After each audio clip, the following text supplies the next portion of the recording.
welcome back to the stage show. I'm very excited because we are now going to be seeing Dead Island, of course.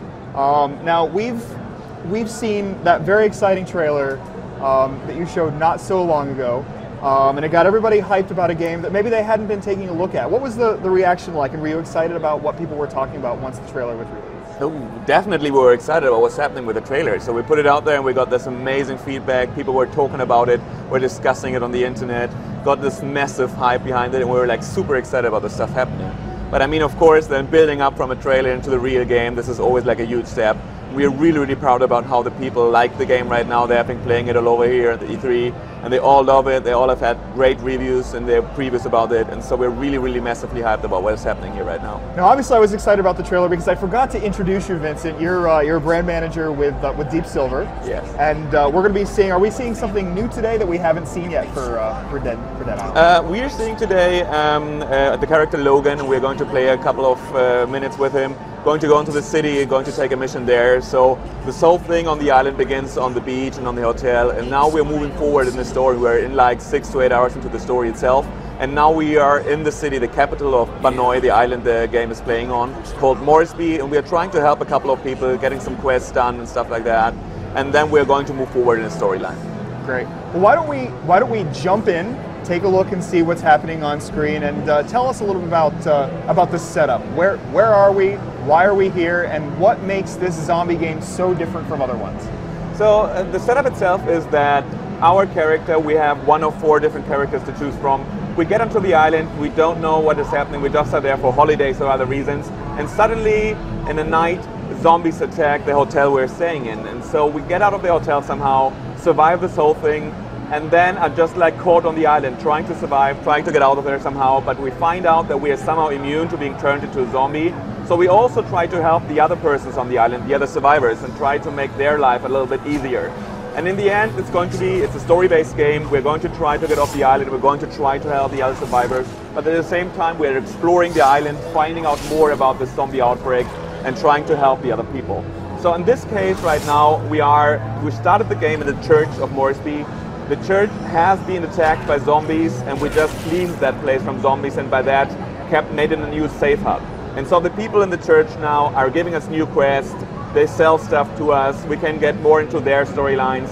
And we took a side mission right now of one particular guy. He has lost his family in a zombie attack, and by lost I mean he doesn't know where they are, if they're still alive. So he asked us to put posters up in the city of Moresby. So we go there, we are going to hang up posters all over the city, and we're just going to wander around here right now and try to help this particular guy. Now we've seen a couple of zombies here. Michael in Northern Ireland is curious about bosses. Are there going to be larger enemies that we're going to face as we continue through the island? We're going to, while we wander over the island, we're going to be bumping into bigger zombies and different kind of zombies, like the ram zombie or like the Flores zombie. So there's going to be different kinds of zombies that attack that need different strategies to fight against those. So pretty much you have like slow, normal John Romero zombies, you have like 28 Days Later zombies that attack you, but also the zombies attacking from a distance and zombies that need particular strategies. And so when you play in multiplayer and co-op, you're going to be working together. So one guy is the bait, the other ones keep attacking those zombies and stuff like that happening. So it's going to be, depending how you explore, you're going to run in those zombies. Now, Chris Reeves in Tennessee, wondering about, we see you gaining experience here. What is the experience used for, and how does that come into play in terms of progressing through the game? So you start the game as a normal visitor on the island, and you don't know nothing about killing zombies. So you just pick up whatever you can to defend yourself, but then progressing through the story, progressing through the game, you're going to gain levels, and every character has unique abilities, unique skills, active and passive skills. So we have 4 different characters that stand for 4 different character classes. And every class, like one class is really good with blunt weapons, another class is really good throwing weapons, and then you have rage skills on top of that. So you level up, you get skill points, you put those skill points into your skill trees, and at the same time you gain HP, you gain stamina, you gain speed. So you are progressing and getting better and better at defending yourself. Now, I'm curious to see, too, I saw a bar on the screen. I think that's the stamina bar. And I see that every time you landed an attack, that bar actually went down. How does the stamina bar affect how you would play Dead Island?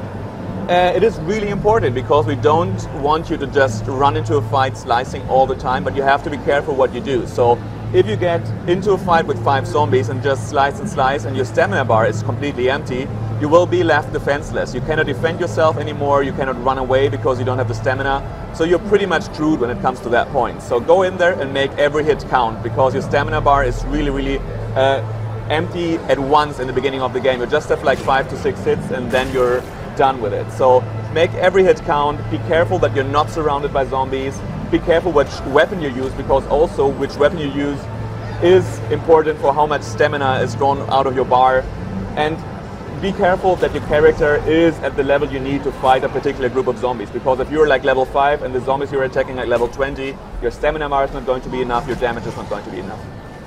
Now Junie in the Philippines, curious about weapons. We saw you open a crate earlier or something along that lines that had a weapon in it that you can pick up and start using. Will you earn new weapons for the game, and is there any way to customize weapons once you have a favorite, for example? Yeah, you pick up weapons. You pick up the weapons by going over the island, exploring the island, and picking up the items and weapons in crates and in suitcases and whatever. But also we have workbenches in the game. So you can find blueprints, you can find items, and when you have the weapon and the item that you need in combination with a blueprint, you can craft new weapons.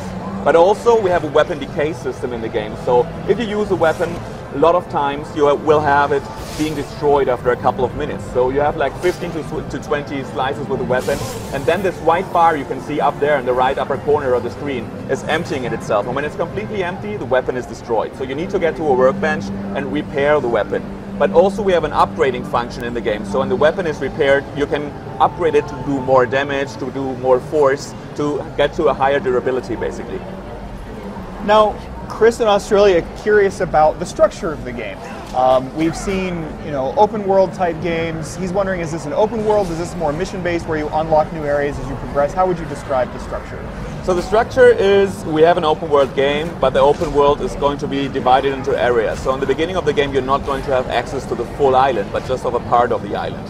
So you're going to go and have a main quest, a story tree to say so, where you have main story quests that you have to fulfill. But also there's going to be side quests, because you're going to be wandering around the island, meeting other survivors, getting their mission, trying to bring them to safety. So you have the main skill, the main quest tree, and you have side quests on the side.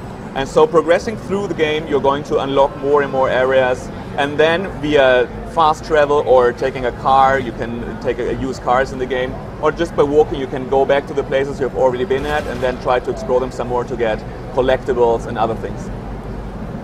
Now we've seen single player here. A lot of people wondering, including Luke and Wales, is there going to be co-op play, and is that going to differ from the single player?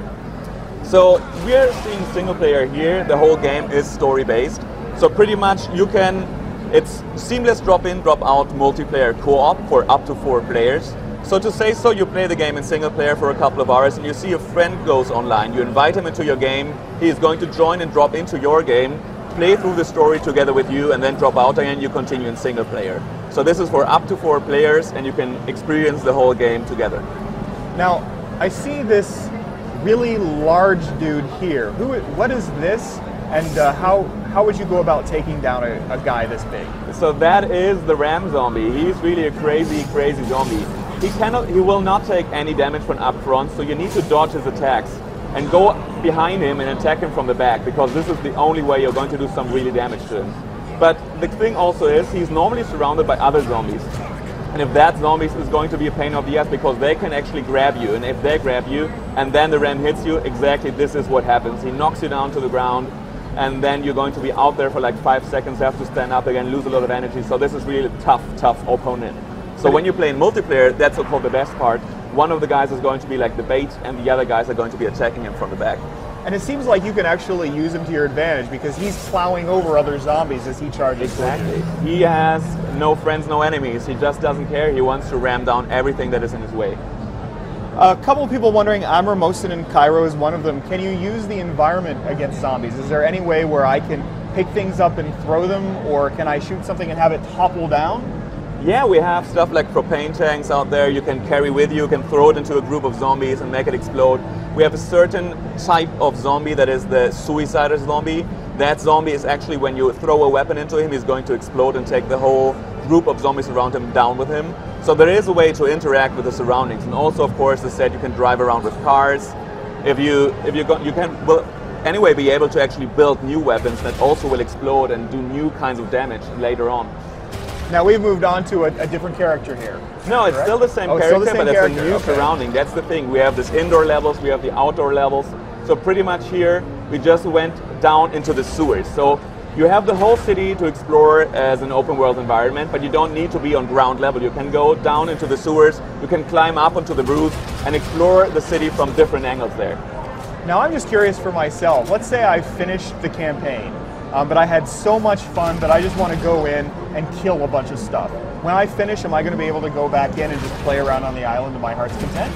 Yeah, you will be able. You can take a new character when you go through that and then just jump into a chapter you already finished and then start from that chapter, get your skill points attached there and play with the other character, or you take the character you have used and go back there and just kill a couple of zombies. That is going to be the fun part, yeah. Okay, now what did we see just here? I saw the enemies, I see the enemies glowing red here. What is this, a special skill, and are there other kinds of special skills that are similar to this one? Every character has unique special skills. So in this case we are playing with Logan, and his rage mode is pretty much he goes into fury and he will throw knives towards the enemies, and he does a lot of damage in that time frame. But it's only like 5 to 10 seconds you have that skill, and afterwards the bar is going to be completely empty and you have to fill it up again by killing zombies. This is now also a new kind of zombie. This was the floater. He attacks you from a distance, so this is actually another type of zombie you will use different strategies for. So you have the rage bar. Every character has different rage skills. As said, one character depends on speed, the other one is more brute force. This guy is more about throwing, so everyone has different unique skills. Now, Chris in Connecticut, curious about the size of the island. How big would you say the island is in comparison with, say, Grand Theft Auto, or how many virtual miles or kilometers would you suggest? Oh, that's tough to say. I can tell you it's a huge island. Like in the beginning, you're just going to be at the beach part with the hotel and the pool area and everything. But you're going to be indoors and outdoors. It's a huge part. Like getting from one side of the beach to the other one is going to take about like 15 to 20 minutes by itself. And then you jump into the new areas, like the jungle, what is huge again. You jump into the city, what is also huge again, and at different parts there. But all in all, it's just a huge gaming experience. A lot of stuff you can see and find out about. Great, Vincent. Dead Island, when is this going to be on store shelves and what platforms will we see it on? Dead Island is going to be out really soon. It's the 6th of September and it's going to be out there on Xbox 360, on PS3 and on PC. That's fantastic news. Thanks so much for stopping by and showing off the game. I think we're going to head out and see that more insanity on the show floor. Maybe check in with Nyko? I don't know. Let's find out together.